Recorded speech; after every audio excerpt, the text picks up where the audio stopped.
மதுரையில் ஜல்லிக்கட்டு காளைகளுக்கான முன்பதிவு மாலை 5 மணிக்கு தொடங்க உள்ளதால் அவைகளுக்கு மருத்துவ சான்றிதழ் வாங்க கால்நடை மருத்துவமனையில் காளை உரிமையாளர்கள் குவிந்து வருகின்றனர்.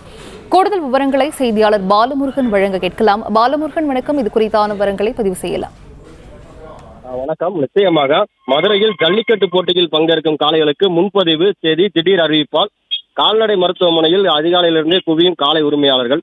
ஜல்லிக்கட்டு போட்டியில் பங்கேற்கும் புதிய காளைகளுக்கு மட்டும் பரிசோதனையும், கடந்த முறை பரிசோதனை செய்த சான்றிதழை வைத்து சரிபார்த்ததன் அடிப்படையில் இந்த முறை ஜல்லிக்கட்டு போட்டியில் பங்கேற்க அடையாள சான்றிதழ் வழங்கப்பட்டு வருகிறது.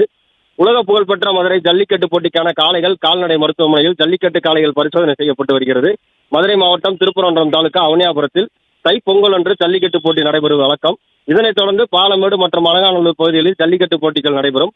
தமிழர்களின் வீர விளையாட்டான ஜல்லிக்கட்டு போட்டிகளுக்கான காளைகளுக்கான கால்நடைத்துறையினர் பரிசோதித்து சான்றிதழ் அளித்த பின்னரே ஜல்லிக்கட்டு போட்டியில் அனுமதிக்கப்படும். இதனைத் தொடர்ந்து இந்த ஆண்டு ஜல்லிக்கட்டு போட்டிக்கான காளைகள் தகுதி பரிசோதனை அவனியாபுரம் கால்நடை மருத்துவமனையில் நடைபெற்று வருகிறது. கால்நடை மருத்துவர் உள்பட 3 பேர் கொண்ட கால்நடைத்துறை குழுவினர் நாட்டு மாடு இனங்கள் மட்டுமே ஜல்லிக்கட்டு போட்டியில் பங்கு பெற வேண்டும் என்ற அடிப்படையில் பல சோதனைகள் நடைபெற்றன.